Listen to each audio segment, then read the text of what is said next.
Hi everyone, welcome back to my channel.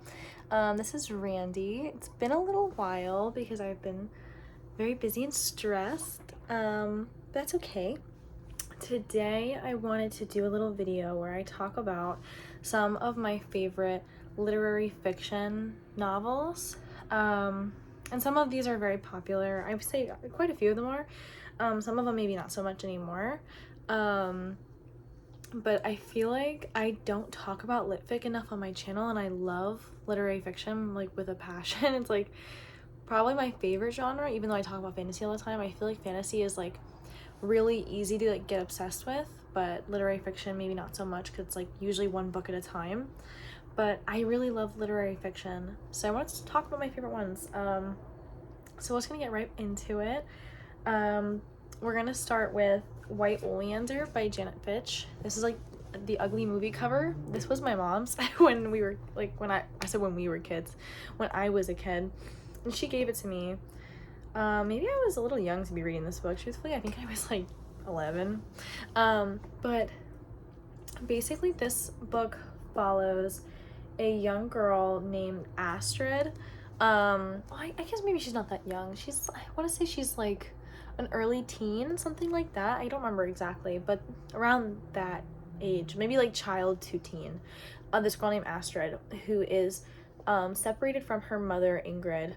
And I believe it's because, yeah, her mom is imprisoned for murder. So her mom was arrested for murdering somebody. And so Astrid, then it follows her going into these like foster homes and like the story of each foster home and how often they're really, really horrible and terrible.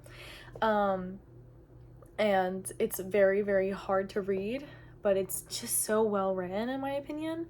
And I really felt for Astrid the entire time. I read this book a few times.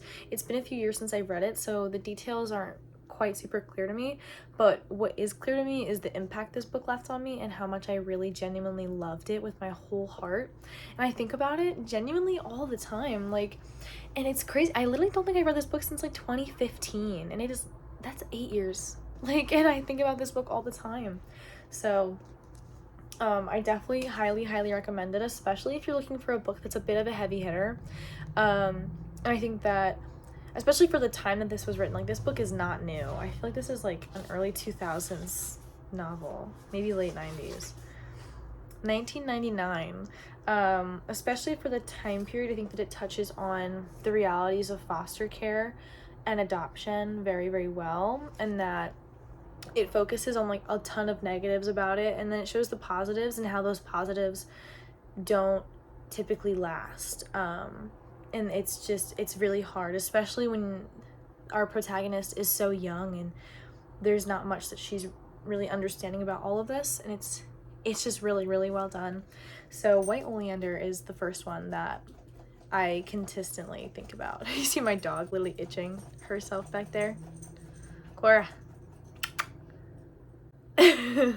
She's funny. Then I have one that I don't think I've ever heard anyone talk about. I don't even know how I came into to own this book. I genuinely could not tell you. It is History of the Rain by Niall Williams.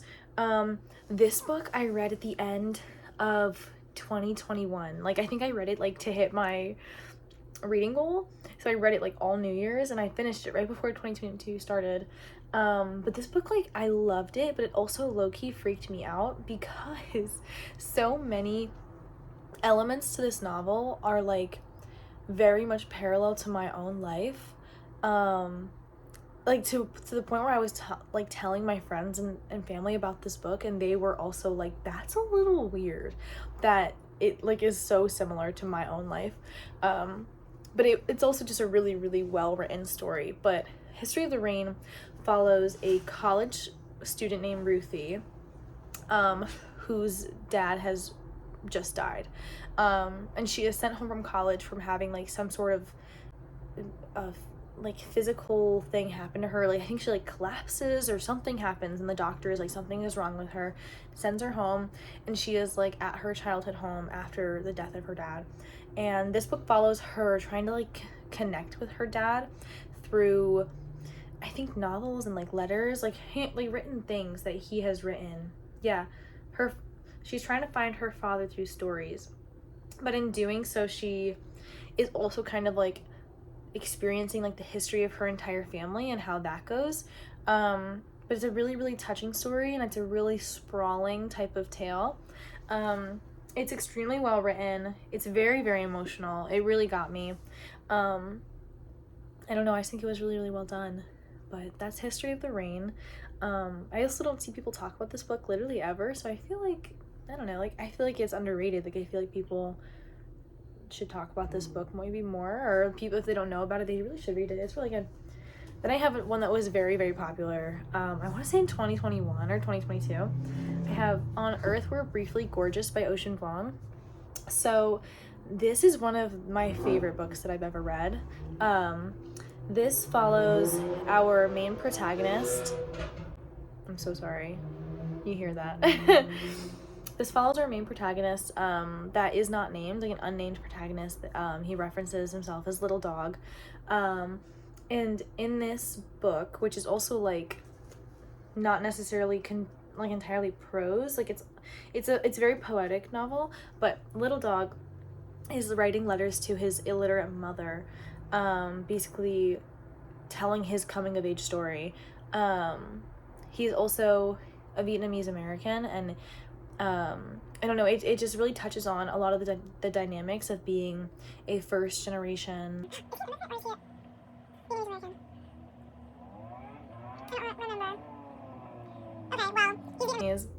So his family is Vietnamese, but they live in the United States.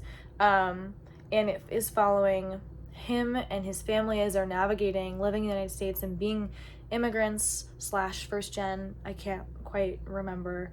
And the cultural differences and what things might seem so shocking to us, and abuse and love, like falling in love, and a misunderstanding between family, yet love like prevailing. I don't know, it's a lot. It's really touching. It's really, really stunningly beautiful. It's very, very heavy.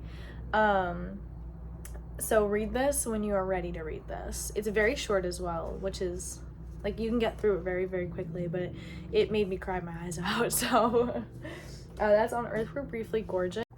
Okay, then I'm going to talk about a book that I read on my Kindle, The Four Winds by Kristen Hanna. It is a historical fiction novel set during the Dust Bowl in the United States, which is like a topic that I don't get to read about very frequently, which I really enjoyed getting to read about.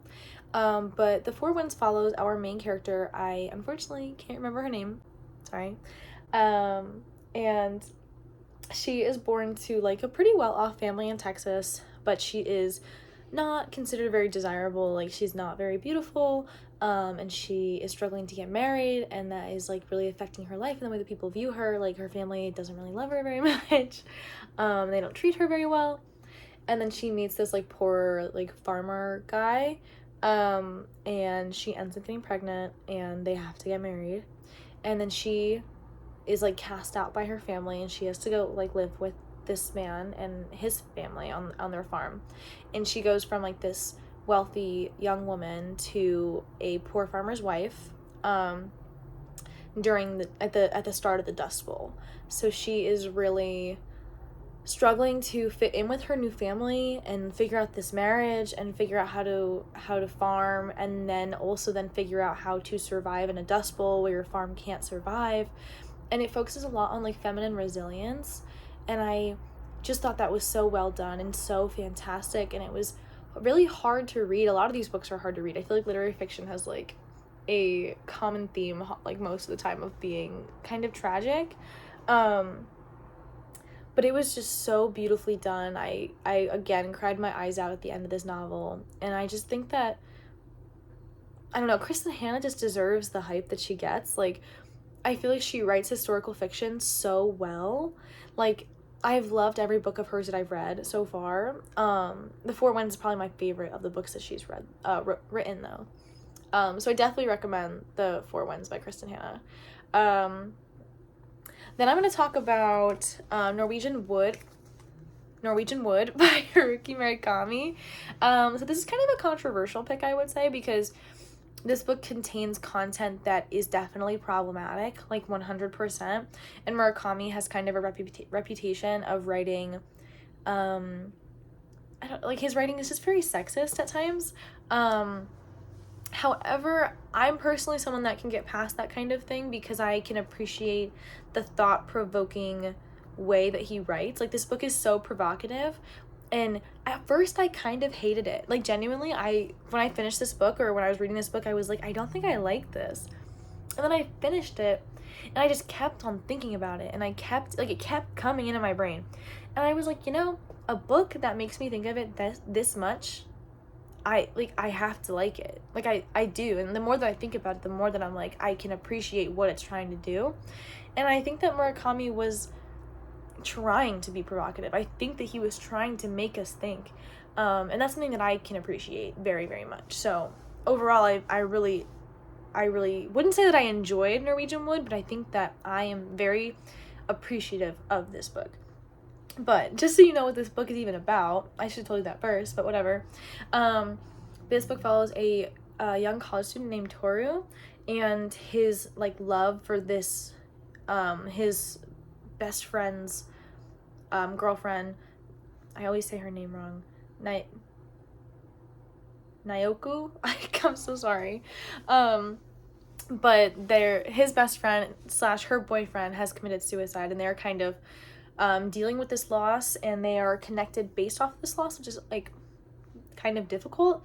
And there's so much more to it. I read this book in 2020, and it's hard to remember all of the details, but there's also another woman that's kind of involved that Toru meets in another setting, and it's just kind of like a college set story where he's figuring life out, and he's figuring out grief, and he's figuring out feeling and passions, and how to navigate the world.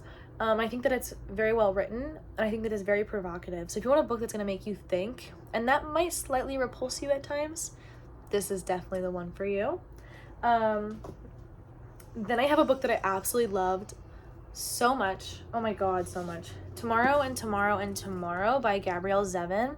So this book has obviously been very popular, especially last year. This book was wildly popular, and for such good reason. Before I tell you why I love it so much, like last time. So this book follows these two friends, Sam and Sadie, and they meet as children, and they bond over video games, right? And then they kind of, you find out that there has been a falling out between the two, but you don't know what has happened. But in college, they cross paths again, and they reignite their friendship. And eventually they start making video games together.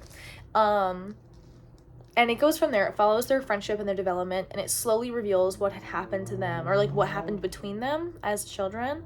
And it is such a beautiful friendship arc, and I just love that. I love books about friendship a lot. I think that they're so moving. Honestly, sometimes I think books about friendship are more emotionally touching to me than books about romance and some things like that. Friendships are so hard-hitting for me, and I love reading about friendships.